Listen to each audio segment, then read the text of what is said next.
Hey, what do you think you're doing? Unless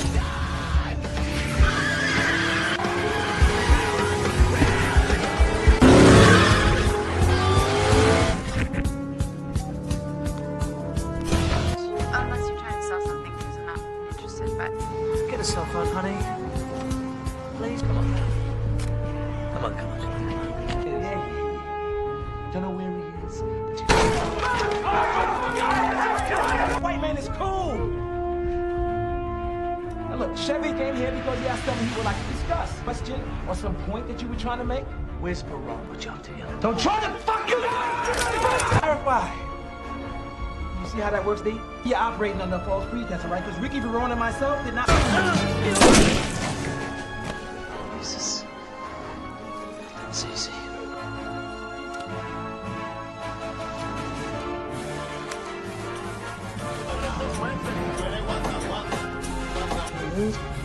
Gonna lick your ass or something? That's right, bro. Guess I'll never get a chance. I'm afraid that we're doing the act is over.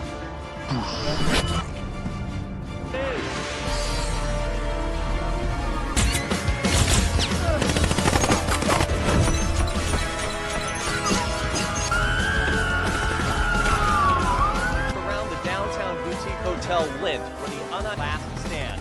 Local officials have confirmed gunfire.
Hello everyone, and a very warm welcome to the Ali Sprotus channel.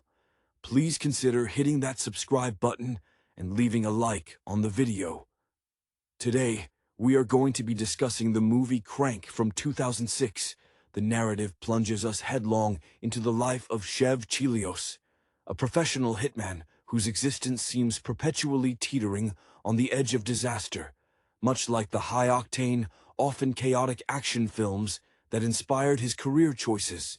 Think early Guy Ritchie, or maybe some kinetic energy borrowed from Hong Kong thrillers. We find him waking up one morning with a startling realization. He has been poisoned. The venom, delivered via a cocktail of chemicals by a rival, Verona, is slow-acting but relentless, designed to ensure his heart stops beating within a matter of hours. This isn't some slow, brooding revenge tale. It's a race against the physiological clock. The antidote, as Chet is chillingly informed by the mysterious Dr. Miles, requires his adrenaline levels to remain critically high. If his heart rate dips below a certain threshold, the poison finishes the job, and he's dead. This premise immediately flips the script on standard thriller mechanics.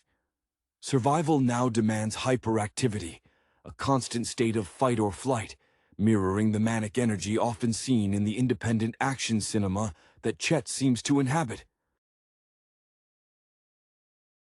Chev's immediate priority shifts from fulfilling contracts to staying alive, which, for a man whose only skill set involves violence and evasion, means creating as much chaos as possible. He needs constant stimulation, forcing him into increasingly public and absurd confrontations. His existing relationships become complicated variables in this high-stakes equation. There's his girlfriend, Eve, whose unawareness of his lethal profession creates moments of deeply uncomfortable juxtaposition. A tender moment suddenly interrupted by the necessity of smashing a criminal's face in a convenience store just to keep the blood pumping. The ensuing 24 hours are a blur of vehicular mayhem and escalating confrontation. We witness Chet employing whatever means necessary to spike his system. This involves deliberately seeking out trouble, engaging in spectacular shootouts, and engaging in frankly audacious public stunts, like the now infamous sequence where he has to keep his engine running at full throttle while navigating the city's arteries. His determination is almost admirable, a testament to the sheer force of will required to succeed in such a demanding, morally ambiguous line of work. The pursuit leads him through Los Angeles, encountering former associates, rivals, and ultimately back to the orchestrator of his demise, Verona, and his own boss, Don Kim, who seems more inconvenienced by Chet's continued existence than surprised by the plot against him. The action sequences are characterized by a palpable sense of desperation. Every punch landed, every bullet fired, is a calculated risk against his own life signs. The climax sees Chet finally cornering those responsible. In a final, desperate bid for survival and closure, he ensures that he not only neutralizes the threat, but does so in a manner that guarantees maximum physiological arousal. The film concludes with an act of pure, albeit messy, catharsis, with Chev and Eve embracing their twisted reality.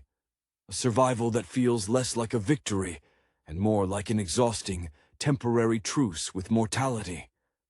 The audience is left with the impression that for a man like Chev Chelios, normalcy is an impossibility.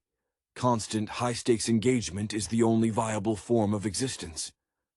The raw, almost primal desperation fueling Chev Chelios is fascinating to observe, as it strips away the professional veneer of the hitman and exposes a man fighting purely on instinct. His interactions with Eve are particularly telling. They possess a fragile tenderness, an island of perceived normalcy that he desperately tries to preserve even as his body rebels against him. Eve, in her earnest role as the unsuspecting partner, provides the necessary emotional tether, the reason to survive beyond the mere biological imperative. Her world, built on the illusion of stability, clashes violently with Chev's reality, creating narrative tension that pulses as strongly as his racing heart. When he has to physically force himself to become aggressive in her presence, shouting, provoking, it's not just for adrenaline. It's a clumsy, panicked attempt to maintain the necessary chemical cocktail while simultaneously pushing her away from the inevitable fallout. The film positions Chev not as a master strategist, but as a reactive organism, forcing him to improvise with a manic creativity that often borders on self-destruction. Consider the sequences where he engages in public acts of extreme exertion, the impromptu parkour across rooftops, the desperate need to keep moving. These aren't carefully planned scenes from a tactical manual. They are the flailings of a trapped animal.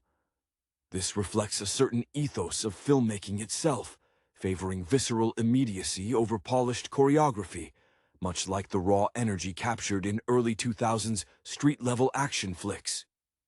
As the day wears on, the veneer of control Chev desperately tries to project begins to crack. We see flashes of genuine panic beneath the bravado, moments where the fatigue and the systemic poisoning threaten to overcome him. His communication is clipped, frantic, often reduced to guttural commands or strained explanations designed to keep Eve just confused enough not to realize the full extent of the danger. The confrontation with his former associates and the eventual face-off with Verona and Don Kim are less about settling scores in the traditional criminal sense and more about achieving the necessary physiological spike for survival. Each engagement is a calculated gamble against his own failing biology. The catharsis, when it arrives, is messy, loud, and utterly exhausting, perfectly encapsulating the unsustainable life he leads. The ending doesn't offer redemption. It offers a temporary reprieve earned through unsustainable exertion.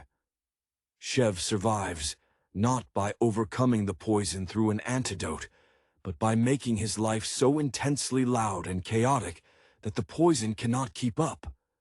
It's a survival predicated on perpetual performance, suggesting that for this character, the only way to truly live is at the very edge of collapse. The emotional toll of this constant, forced exertion is subtly etched onto Chev's face, a grimace that seems permanently fixed halfway between exertion and agony. He is a man stripped bare, his professional coolness entirely eroded by the necessity of immediate, public freakouts. The sheer exhaustion lurking beneath his manic energy is palpable. Every triumphant shout or aggressive maneuver is immediately followed by a visible slump, a brief, terrifying moment where the audience fears the heart rate is about to dip. This vulnerability is what makes his relationship with Eve so compelling. It's his last hold on any semblance of normalcy, a soft texture in a world made entirely of sharp edges. Eve, bless her heart, responds with a bewildered loyalty that swings wildly between concerned girlfriend and reluctant accomplice, stepping into the chaos with a determination that suggests her own untapped reservoir of resilience, perhaps inspired by the sheer audacity of the situation she's been thrown into. The film leverages this emotional rawness to heighten the action, making every act of violence feel less like a cool assassination and more like necessary, frantic CPR. Think of the way he manipulates public spaces, not just for cover, but as giant, unwieldy life support machines. The city itself becomes his mobile intensive care unit, requiring constant noise, friction, and movement to keep the poison at bay. This desperate reliance on external chaos mirrors the creative methodology of a director pushing the boundaries of what an audience will accept. They are both forcing the boundaries of their respective mediums until they strain. The final confrontation is less a strategic takedown and more an explosion of accumulated stress. When Chev finally corners the antagonists, the release of aggression is overwhelming, a desperate, physiological purge. It is not about achieving justice in the criminal underworld sense. It is about burning every last reserve of energy to force the body to keep pace with the poison's demand. The lingering image is one of sheer, unadulterated survival hangover, the exhaustion after running a marathon you didn't train for while simultaneously being attacked. Chev Chelios emerges, if that's the right word, not as a hero, but as a testament to the sheer, stubborn refusal of the human body to quit, even when its owner is actively trying to keep it overloaded for profane reasons. His victory is purely kinetic, leaving the audience breathless and questioning the long-term viability of such a life, even a successful one. The film's relentless pace leaves little room for introspection, yet the emotional fallout of Chev's day hangs heavily in the final scenes. We see the aftermath not as a quiet resolution, but as a stunned silence following a detonation. Chev's survival is fundamentally unsustainable. The film hammers home that this victory has incurred a debt that must inevitably be paid. His sheer physical presence, once defined by lethal efficiency, is now characterized by tremor and a profound bone-deep fatigue that the adrenaline spike can no longer fully mask. It's the look of a machine run miles past its red line, moments away from seizing up permanently. Eve's reaction in the closing moments is crucial. She has witnessed the true, unrestrained ID of the man she thought she knew. The affection remains, but it is now irrevocably tainted by the knowledge of the savagery required for his existence. Her decision to stand by him isn't a romantic validation of their love. It's a bewildered acceptance of the extreme, high-wire act that their relationship has become. There's a shared, unspoken understanding that their life will never again touch the mundane, a terrifying implication that the perpetual crisis mode is now their baseline. Don Kim and Verona, representing the structure and the betrayal within Chev's world, serve as necessary antagonists, but their roles are secondary to the physiological drama. They are merely the tools used to kickstart Chev's engine one last time. Their defeat is less a triumph of morality and more a necessary clearing of the immediate threat so that Chev can focus solely on his own internal clock.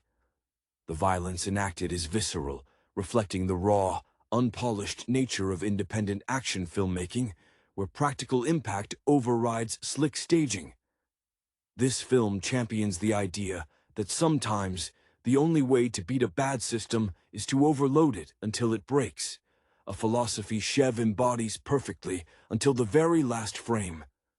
His final moments are not serene.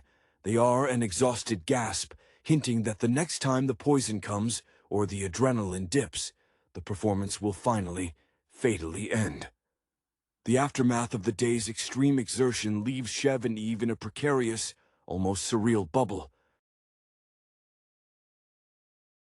They have escaped the immediate threat, but the reality of their situation demands a pivot from active survival to strategic avoidance. This shift necessitates moving beyond the known territories of Los Angeles, a city that has just witnessed the full, unfiltered capabilities of Chev Chelios. The necessary next step involves seeking out the shadowy figures who operate outside conventional law enforcement and criminal hierarchies, individuals who might possess the knowledge or resources to truly neutralize the poison, or at least offer some form of long-term treatment for a man whose body chemistry is now permanently calibrated for crisis. This transition into the deeper underworld, away from the brightly lit chaos of street fights and highway pursuits, requires a different kind of stealth, one that is antithetical to Chev's nature. He thrives on being seen, on drawing attention to spike his system. Now, he must learn to be invisible, which is proving to be a monumental task for a man whose every instinct screams for maximum engagement. Eve, surprisingly, becomes an unexpected asset in this phase. Her relative anonymity allows her to navigate necessary transactions, acquiring supplies, gathering cryptic information, in a way Chev, now a recognizable fugitive of spectacle, cannot. She acts as the quiet intermediary, the anchor tethering his volatile energy to the practical necessities of evasion. Their journey forces them to confront the true cost of Chev's profession, not just in blood spilled, but in the systematic destruction of any chance for a normal life. The quiet moments in hideouts, brief respites where the sound of their breathing is the loudest noise, are fraught with tension. Chev is constantly monitoring himself, experiencing phantom dips in his heart rate, triggering residual paranoia that compels him to provoke minor accidents or shout just to confirm he is still functioning. It's a psychological imprisonment as binding as the physical poison once was. They are searching for a ghost, the one person capable of undoing Verona's work, a pursuit that inevitably leads them down paths far more labyrinthine and morally compromised than the straightforward violence that characterized the preceding 24 hours. This phase of the story becomes less about action choreography and more about the grim, exhausting labor of managing a walking biohazard in a world that wants him dead or contained.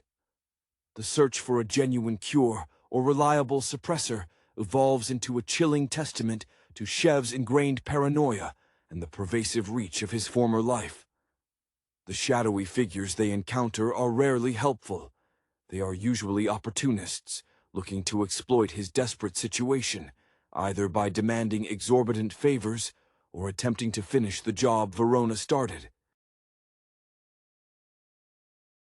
These interactions are characterized by tense, whispered negotiations in dimly lit, forgotten corners of the world, a stark contrast to the explosive clarity of the previous day. Shev, relying on instinct honed from years of double-crosses, trusts no one, often resorting to calculated intimidation just to get a straight answer, even if it risks spiking his adrenaline unnecessarily and alerting unwanted attention. Eve's deepening involvement reveals a hardening resolve within her. The initial shock has transmuted into a kind of grim, protective fury. She sees the systematic poisoning of Shev not just as a professional hazard, but as a personal violation of their fragile partnership. Her eyes, which once held only easy affection, now carry a sharp, evaluating gaze, constantly scanning surroundings for threats Shev might miss while preoccupied with his own internal turmoil. She becomes the gatekeeper of his fragile equilibrium, often intercepting information or people before they can present the kind of shock that might trigger a fatal lull in his system. This partnership, forged in chaos, now depends on this uneasy complementarity. Shev's raw, explosive energy, harnessed and directed by Eve's newfound, pragmatic caution. The difficulty of remaining truly anonymous weighs heavily. Shev can shed his distinctive clothing or change his appearance slightly, but his kinetic energy, the coiled tension in his muscles, the hyper-vigilance that makes him stand out in any crowd, is impossible to conceal. He is a walking anomaly, a man calibrated for perpetual conflict, forced into hiding. The psychological burden is immense. Every slow moment feels like a deliberate attempt by the poison to reclaim him. He finds himself unconsciously seeking out mild irritants, a badly parked car, a slow cashier, just to register a small, manageable spike, a microdose of self-inflicted emergency to keep the physiological engine idling at the necessary frantic pace. The quest for a solution is proving to be a marathon of controlled self-harm, highlighting the grim paradox of his survival. He must remain acutely dangerous to remain alive, even when the goal is peace. The grim irony of Shev's continued existence begins to manifest in subtle, disturbing ways. His body, having endured such extreme duress, seems to be developing a compensatory mechanism, a kind of physiological scar tissue that requires ever-increasing levels of stimulation to achieve the necessary arousal. The mild irritants that once sufficed now barely register, forcing him to engage in more reckless, yet contained, acts of disruption just to confirm he's still viable. This necessity breeds a new kind of desperation, one where he is not just fighting the poison, but fighting the diminishing returns of his own survival tactics. He has effectively become addicted to the near-death experience, a tragic consequence of the initial venom. This escalating need for stimulation puts immense strain on Eve.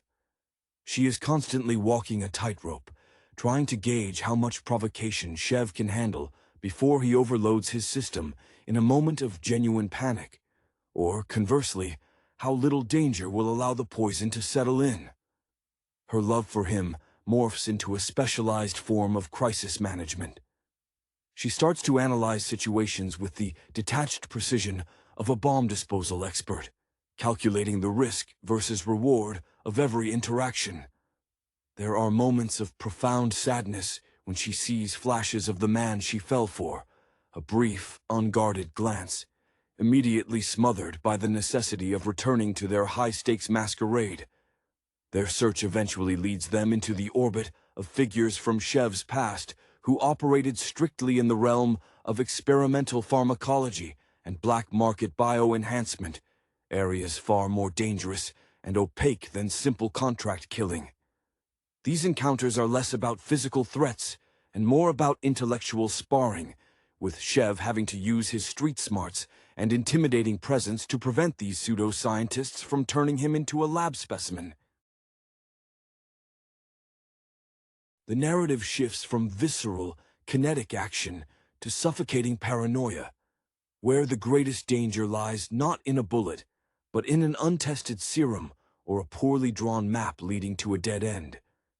Shev, who understands flesh wounds and ballistics intimately, is woefully out of his depth when facing jargon and ambiguous contracts, relying heavily on Eve to decipher the true intentions behind the clinical language being thrown at him.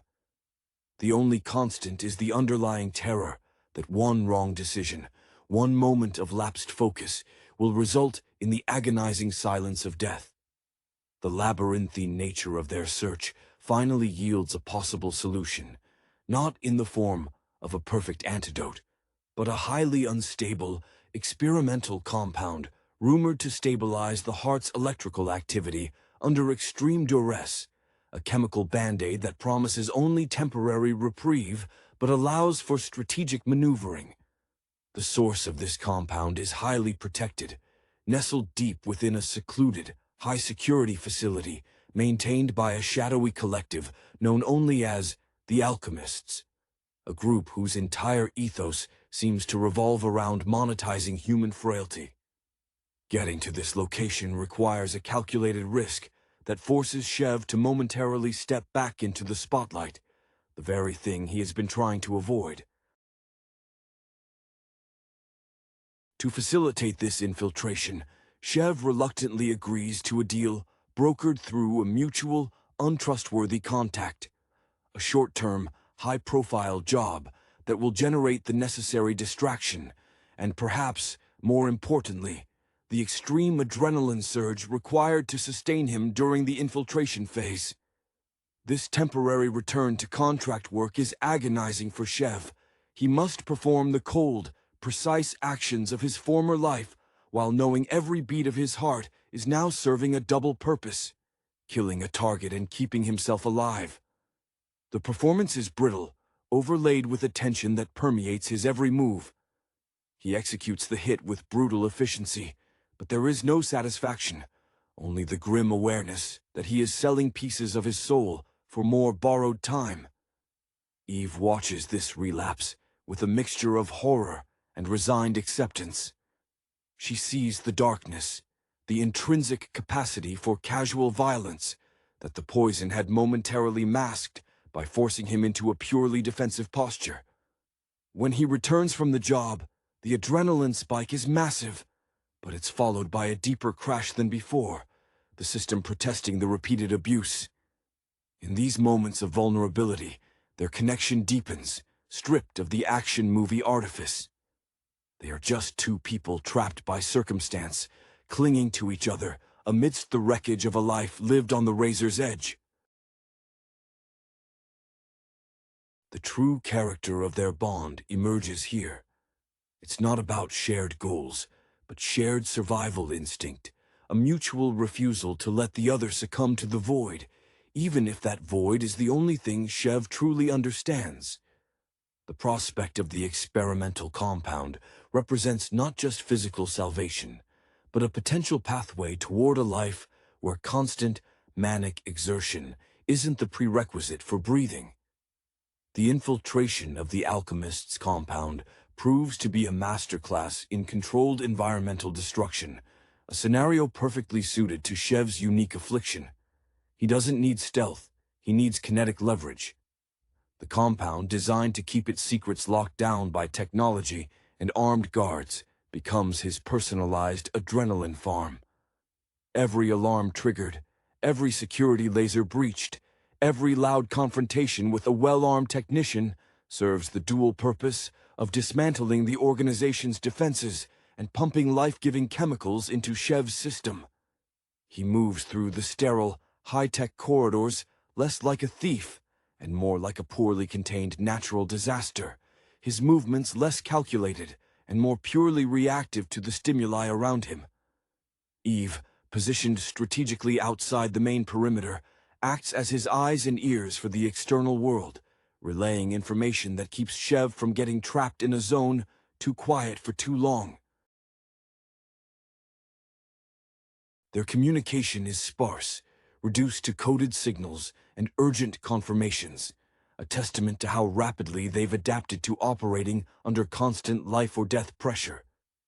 There are near misses where the sound of a dropped wrench or a sudden, unexpected silence sends waves of cold panic through Shev, immediately forcing him to engineer a loud, aggressive countermeasure, often involving heavy artillery or structural damage, just to keep his heart rate nominal. When they finally reach the vault containing the stabilizing compound, the confrontation shifts yet again. It's not with hired muscle, but with the lead alchemist himself, a figure whose arrogance rivals Shev's own manic confidence. This final gatekeeper attempts to bargain, presenting Shev with an ethical quandary. Take the limited serum and leave them intact to continue their work, or destroy the facility, ensuring no one else is poisoned this way, but forfeiting the stabilizing agent entirely. Shev's response is characteristic of a man who has already lived through an entire lifetime in 24 hours. He dismisses the abstract morality of the situation. For him, the only relevant variable is survival. The ensuing struggle is brief, brutal, and conclusive, serving less as a battle of equals and more as the final necessary physiological purge before he can receive the meager reward. The acquisition of the serum feels less like a win and more like securing a highly perishable, temporary permission slip to continue existing. A chilling reminder that their ordeal is far from over, merely entering its next, more fragile stage. The successful extraction of the unstable compound marks a temporary reprieve, a moment where Shev can finally slow his racing thoughts without immediate fear of death. Though the physiological habit of hyper-arousal is deeply ingrained, the compound itself acts as a fragile chemical scaffolding, holding his system together just enough to allow for a period of agonizing recovery and planning, rather than constant crisis management. This newfound, albeit precarious, stability allows the emotional weight of the previous day to finally settle on him, manifesting as profound exhaustion layered with gnawing guilt over the collateral damage he caused. He is quieter now, the forced bravado replaced by a haunted stillness that Eve finds both comforting and deeply unsettling. Eve steps into a new role, the conservator of Shev's fragile peace. She treats the compound's administration with the reverence one usually reserves for sacred rituals, understanding that this chemical lifeline is finite and must be carefully rationed. Her focus shifts from surviving the immediate threat to creating a sustainable environment, however temporary, for Shev. This involves scrubbing their trail with meticulous care, applying the same intensity to evasion that Shev previously applied to assassination. She begins to anticipate his physiological needs, recognizing the subtle tremors or the vacant stare that signal the compound is wearing thin, prompting preemptive, low-stakes exertions to maintain the baseline without risking a full-blown panic attack. Their interactions are characterized by a profound, unspoken gratitude mixed with the heavy realization of their altered reality. The illusion of a normal life has been utterly shattered, replaced by an intimacy forged in shared trauma and the constant awareness of a ticking clock. There are moments where Shev attempts to articulate his feelings, perhaps inspired by the romanticized depictions of partnership he's witnessed during his quest. But the words always seem inadequate, too soft for the violent context of their relationship. He communicates his devotion through action, a fierce, protective stance, and obsessive attention to Eve's safety, actions that are themselves highly charged, keeping his system slightly stimulated even in repose. The narrative pivots toward the future, a future they must construct without the established rules of the underworld.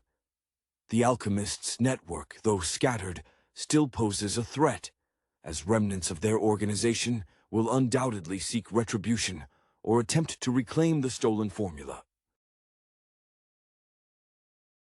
Shev knows he cannot stay hidden forever. The stability offered by the compound is merely a bridge to either a permanent solution or a final, definitive collapse. This phase is defined by tense stillness, the quiet before the next inevitable storm, where the audience is forced to linger on the psychological toll of a life lived at maximum throttle, wondering if even chemical stabilization can mend a soul accustomed only to the roar of the engine. The fragility of their truce is palpable.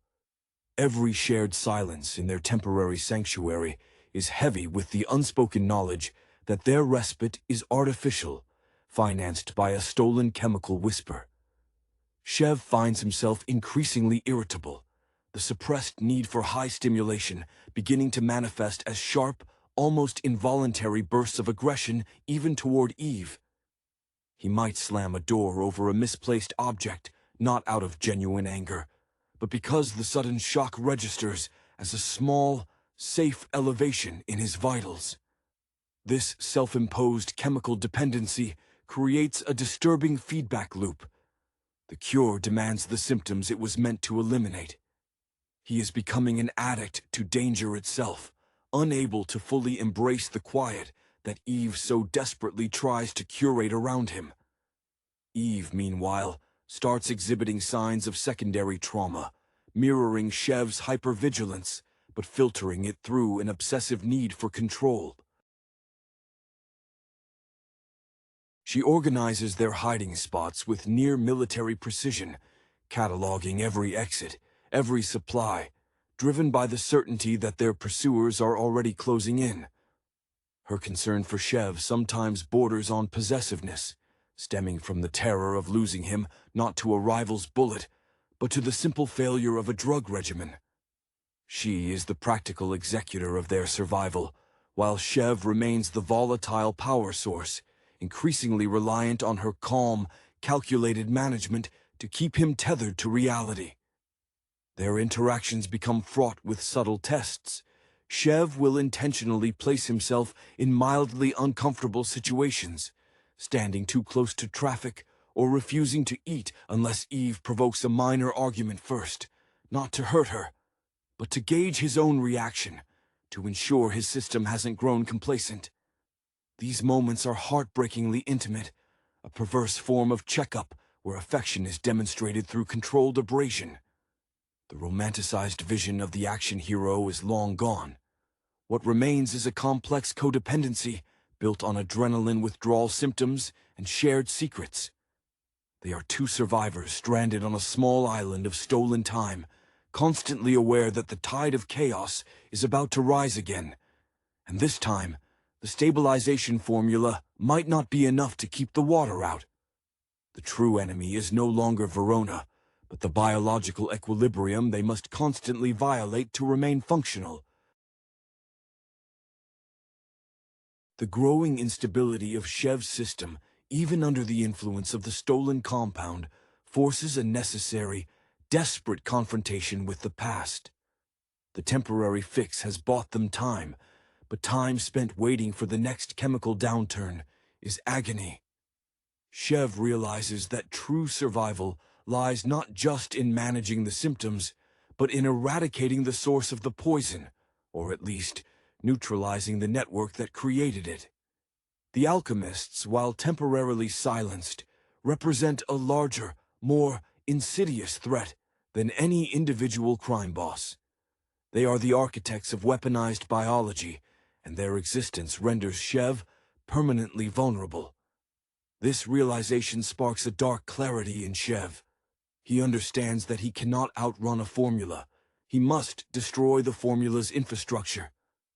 This decision marks a fundamental shift. His actions are no longer purely reactive defense, but a calculated, preemptive strike against the very possibility of future vulnerability. He begins to treat the information gleaned from the alchemist's vault not as a treasure map for a better life, but as a blueprint for systematic dismantling. Eve recognizes the dangerous steel hardening in Chev's gaze. The haunted stillness is receding, replaced by the focused, predatory intent that defined him before the poisoning. Only this time, it's tempered by a terrifying sense of purpose. She sees that the fight for survival has morphed into a quest for ultimate control over his own biology, a desire to permanently silence the ticking clock within him. Her concern shifts from managing his anxiety to fearing his ambition. She knows that hunting down the remaining alchemists will demand an intensity that could burn through the last reserves of the stabilizing compound in days. Their new objective forces them into a colder, more calculated form of engagement. They seek out informants who understand the true scope of biowarfare, individuals steeped in the ethically dubious intersections of espionage and pharmacology. These meetings are conducted with a chilling quietude. No more public spectacle, only tense, one-on-one exchanges in sterile, neutral environments. Chev moves with a frightening economy of motion, his previous manic energy replaced by a deadly patience. He no longer needs to shout to stay alive. The knowledge that the compound could fail at any second is enough to keep his senses razor-sharp. This transformation is perhaps the most tragic aspect of his journey. To secure a chance at a normal life, Chev must become the most dangerous, most controlled version of the criminal he ever was, weaponizing his near-death experience into a strategic advantage. The audience is left wondering if, upon achieving victory, there will be anything left of the man Eve initially loved underneath the layers of adrenaline, poison, and calculated ruthlessness. The hunt for the infrastructure of the alchemists leads Chev and Eve into the heart of clinical deception, a world where spreadsheets and compliance officers pose a greater threat than armed guards. Their targets are no longer street thugs, but white-collar architects operating behind layers of legitimate corporate fronts. This environment demands a complete reversal of Chev's usual modus operandi. Where chaos was once the catalyst for life, silence and meticulous planning are now prerequisites for existence. Chev, whose entire being screams for visceral engagement, finds this calculated stealth agonizingly unnatural.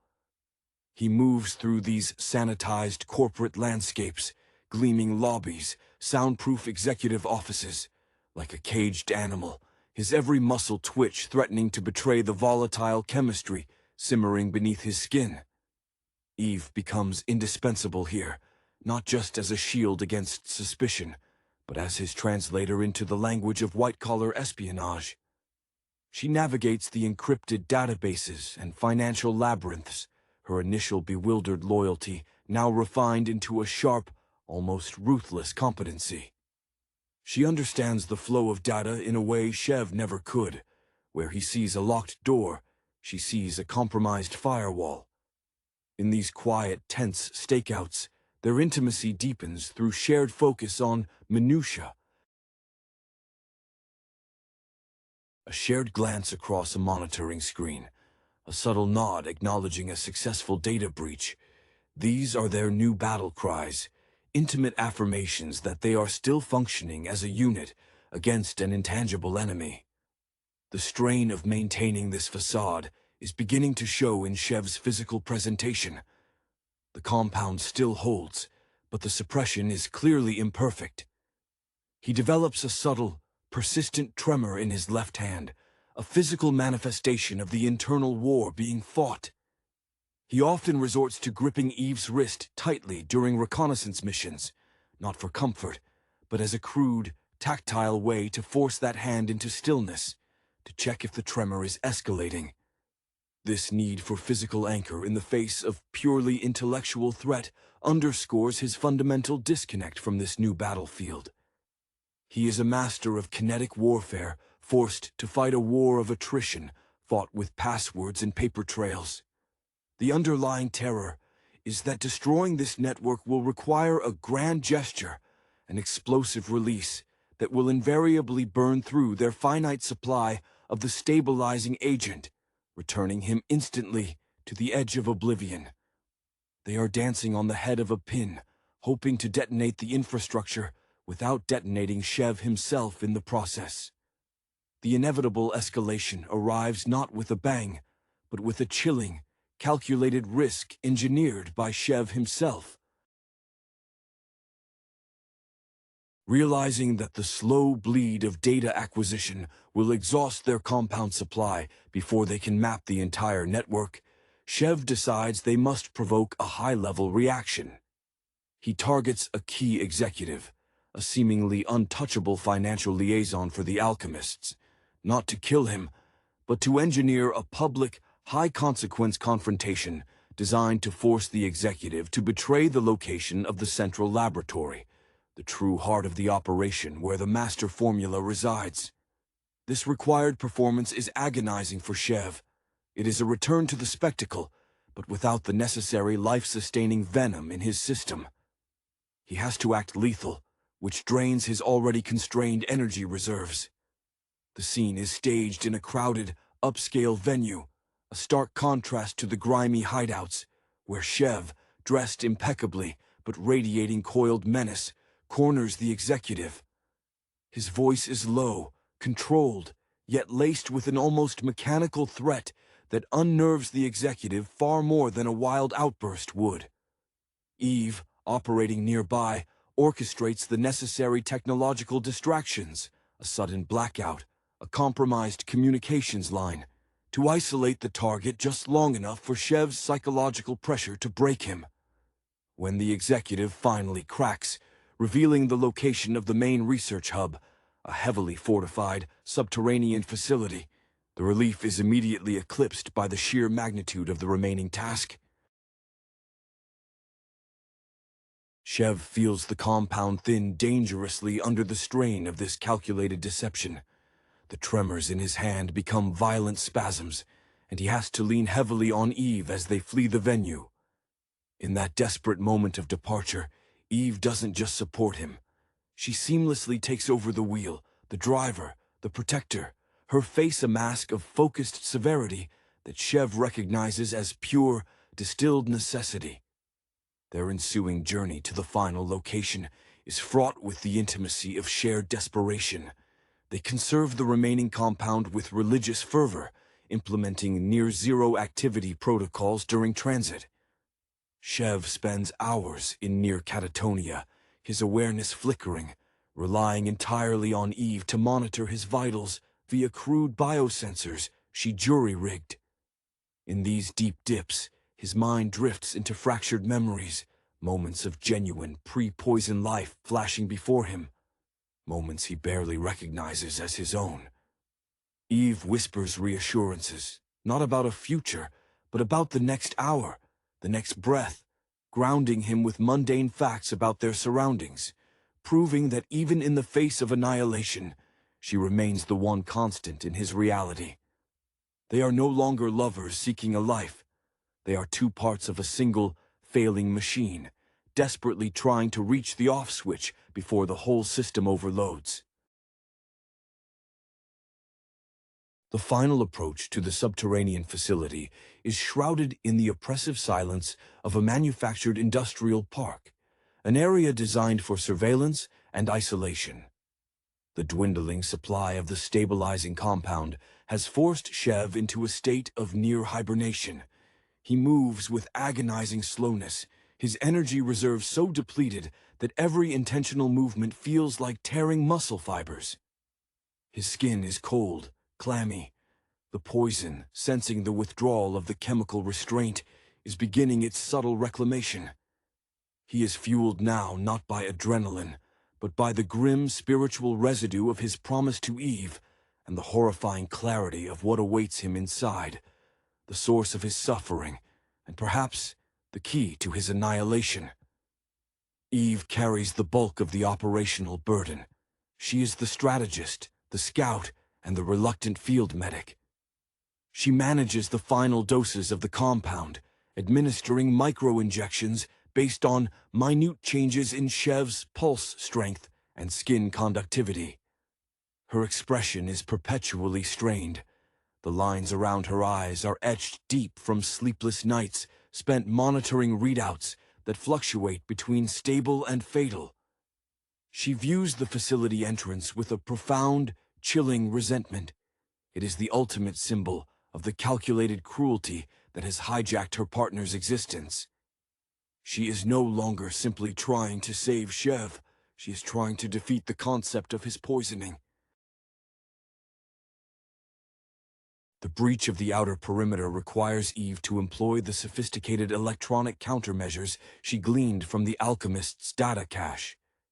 It is silent, precise, and utterly dependent on her concentration. Shev remains in the containment vehicle, a low-slung shadow, focusing only on maintaining the shallowest possible breathing pattern.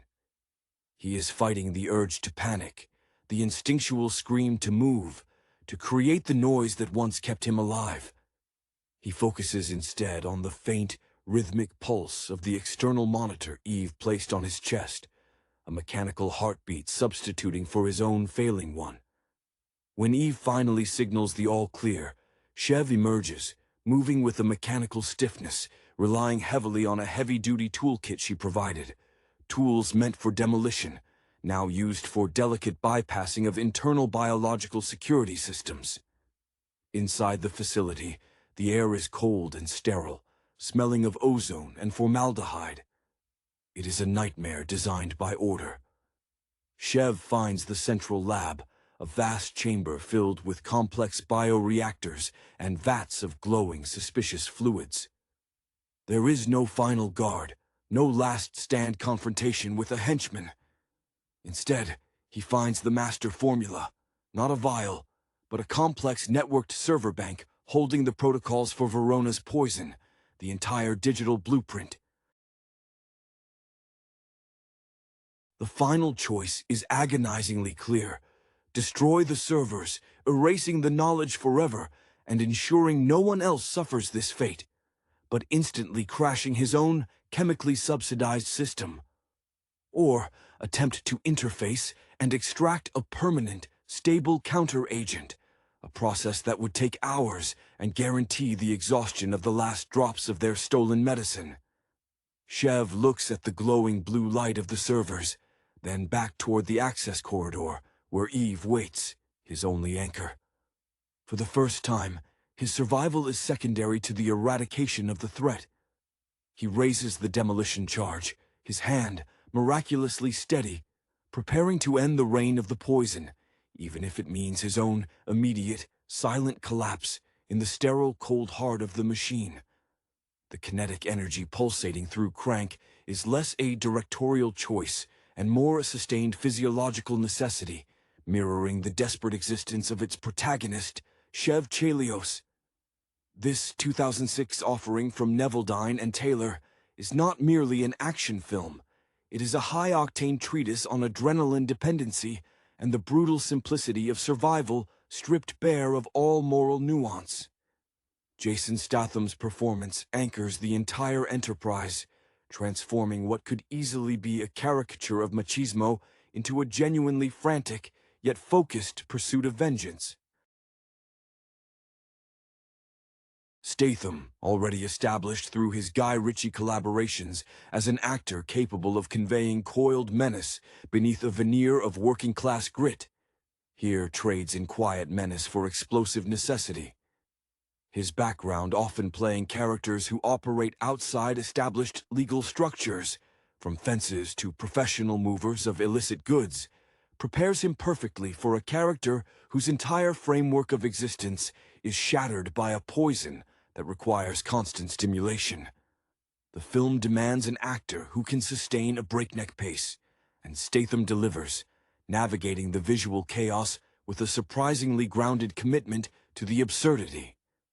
The narrative engine is deceptively straightforward. Poisoning requires constant elevation of the heart rate to keep the lethal cocktail circulating harmlessly.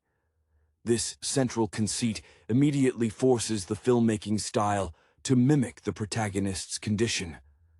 Neveldine and Taylor employ a relentlessly aggressive visual language utilizing extreme close-ups, jarring whip pans, and a color palette saturated in neon excess, reflecting the distorted reality Chev experiences.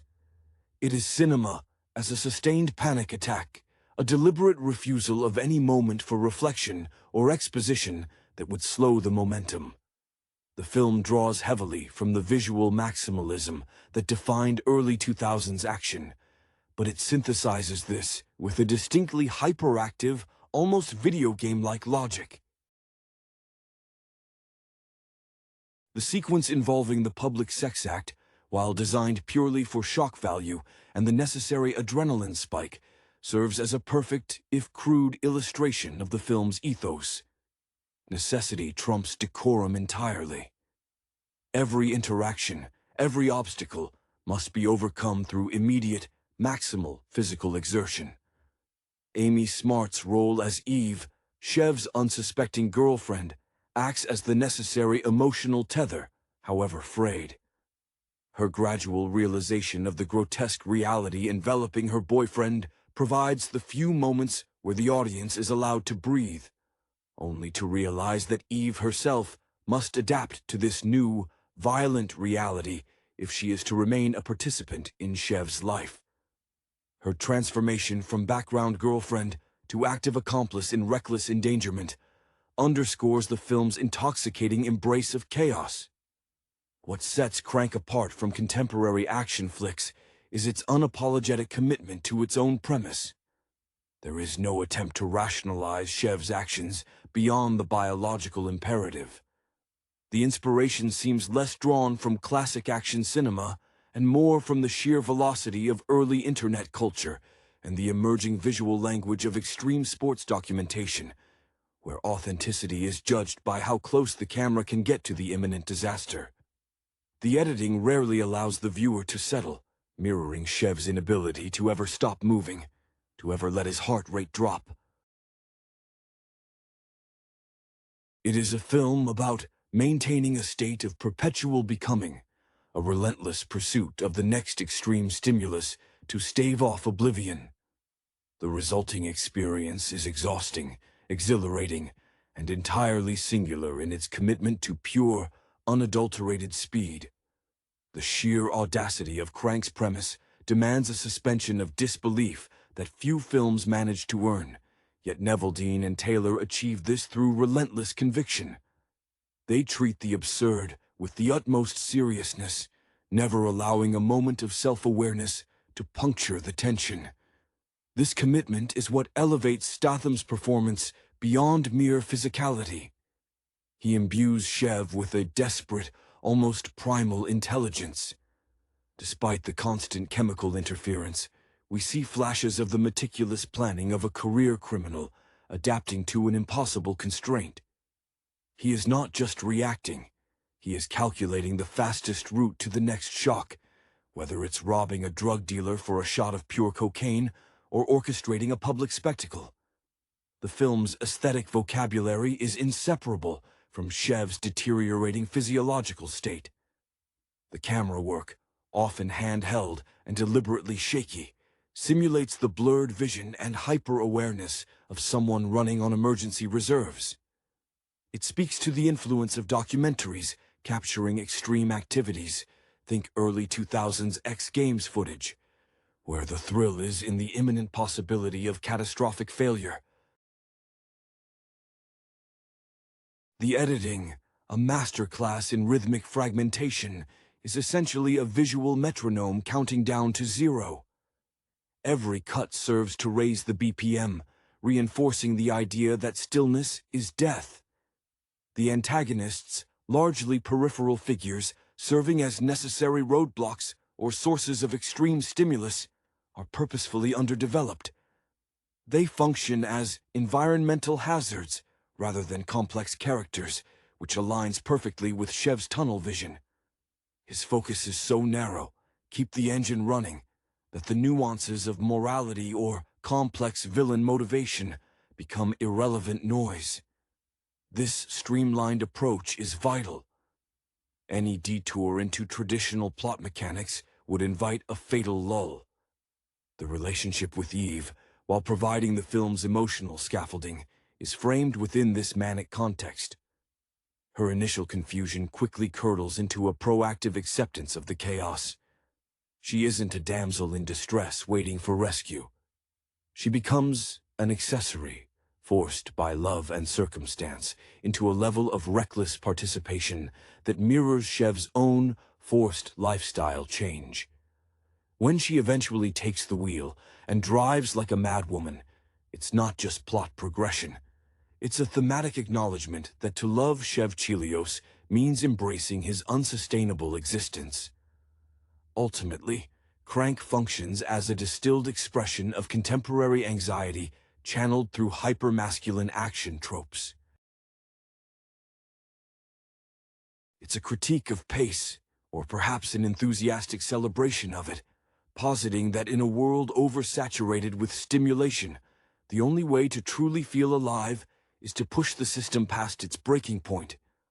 The film leaves the audience feeling simultaneously drained and strangely energized, having been strapped into a cinematic roller coaster that never bothered to check if the safety bars were fully engaged.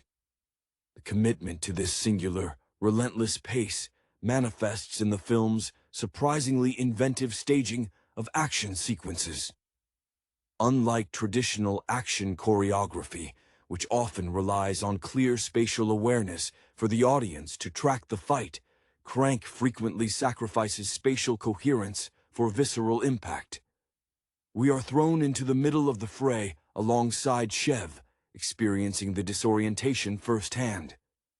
This mirrors the career trajectory of directors Neveldine and Taylor, who cut their teeth in the world of music videos and low-budget genre fare, developing a visual lexicon predicated on rapid assembly and aggressive immediacy rather than polished continuity. Their style here feels like a direct adaptation of that fast-cut sensibility to feature-length storytelling. Chev's emotional register is deliberately narrow. He expresses rage, urgency, and fleeting moments of possessive affection for Eve, but introspection is a luxury he cannot afford. Statham expertly conveys this through his physicality. His movements are sharp, economical, yet always tinged with desperation.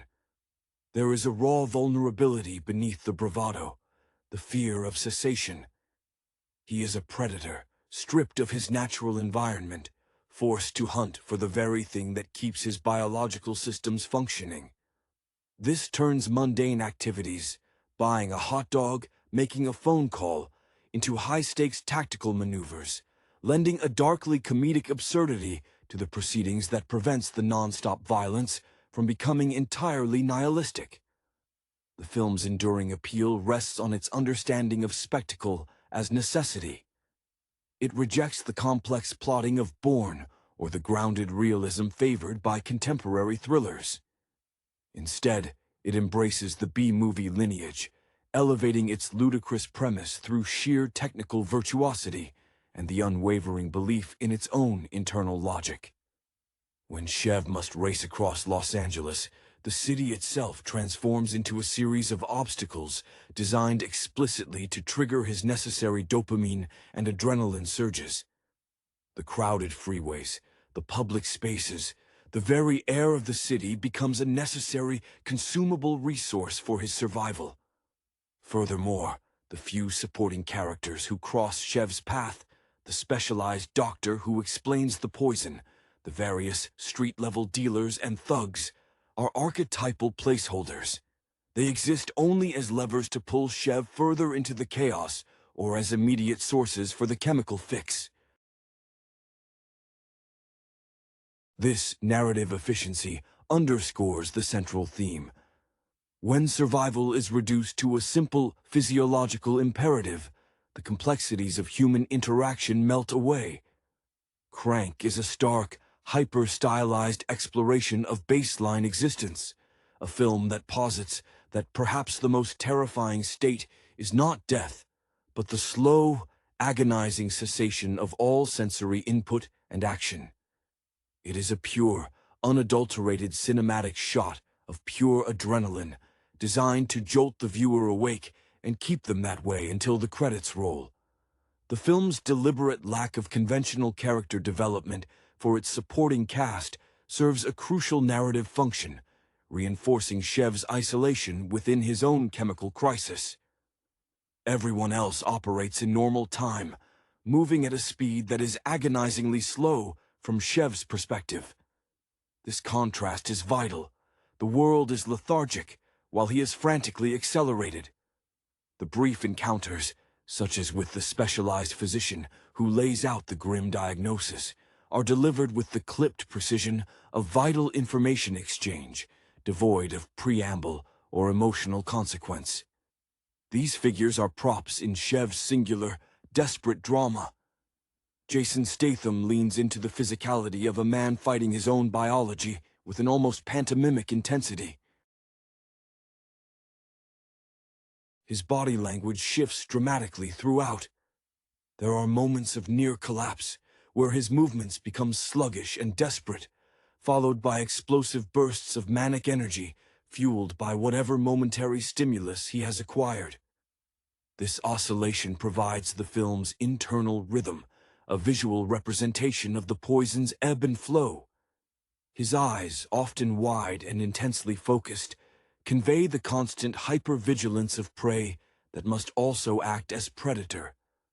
We see the ghost of the professional underworld figure he was, calculated, cold, now overlaid with the desperate, sweaty panic of a man running out of battery power. The thematic link between extreme action and emotional expression in Crank is absolute. For Chev, love for Eve is expressed not through tender words, but through ensuring her survival by dragging her into his escalating mayhem. Her inclusion in his reckless maneuvers is a perverse act of protective intimacy. When Eve sheds her initial shock and begins participating, driving at suicidal speeds, shouting encouragement, it signals her full acceptance into his unsustainable reality. She stops trying to reason with the poison and starts cooperating with the need for velocity. This transforms their dynamic from a typical action movie romance into a symbiotic relationship of shared adrenaline addiction. Neveldine and Taylor's direction consistently employs visual techniques that mimic disorientation and sensory overload, often through rapid-fire transitions between widely varying aspect ratios and lens choices within a single sequence. This visual fragmentation is not accidental. It is the style of a mind operating under duress. It suggests that Chev's reality is not a unified stream, but a collection of urgently prioritized stimuli. The film never permits the audience to feel safe or oriented, forcing a participatory anxiety that aligns perfectly with the protagonist's predicament. Crank thus becomes less a narrative story and more an enforced experience, a baptism by fire, or rather by sustained, lethal tachycardia. It is a loud, messy, and utterly singular portrait of what happens when the body's own survival mechanism becomes its greatest threat. The lingering impact of Crank lies not just in its shock value or its relentless pacing, but in how effectively it weaponizes the spectacle of the urban environment against its hero. Los Angeles, typically a backdrop for glamour or noir mystery, is reconfigured here as a vast, chaotic playground engineered for physical risk. The film suggests that modern life, particularly in its most densely populated, speed-addicted hubs, naturally provides the exact stimuli required to sustain an unsustainable existence. Every traffic jam is a potential death sentence. Every public space an arena for forced exhibitionism, and every ordinary citizen an unwitting participant in Shev's necessary pathology. This dynamic is crucial when considering the film's engagement with cinematic legacy. While it borrows the framework of classic revenge thrillers, it subverts the motivation. Traditional vengeance requires closure. Shev requires only the next spike. This shifts the film's focus from resolution to maintenance. It is a meta-commentary on the nature of continuous content consumption. The audience, like Shev, craves the next immediate hit, and the film obliges by never allowing the narrative slack that would allow for moral processing. The energy derived from watching Statham perform physical feats that defy basic human endurance feeds the viewer's own need for stimulation, creating a closed loop between protagonist and spectator. The sheer artificiality of the poison, a substance that demands hyperactivity, also serves as a darkly comedic commentary on societal expectations of relentless productivity and performance.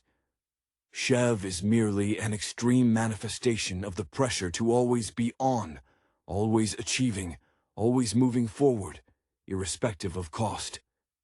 His constant need to overclock his system reflects a cultural demand for visible output, rendering rest and reflection as fatal liabilities. Statham's commitment ensures that even in his most absurd moments, such as the infamous mid-air refueling sequence, there remains a kernel of focused intent. He embodies the idea that professionalism, even in the face of biological meltdown, dictates executing the required task with maximum efficiency. In its concluding moments, which paradoxically offer no true resolution, but merely a temporary pause in the escalation, Crank solidifies its status as an aesthetic experience over a conventional story. The final confrontation and the subsequent escape do not signify victory over the poison, but rather the establishment of a new, perhaps even more unstable, equilibrium. The film suggests that once one experiences existence at this velocity,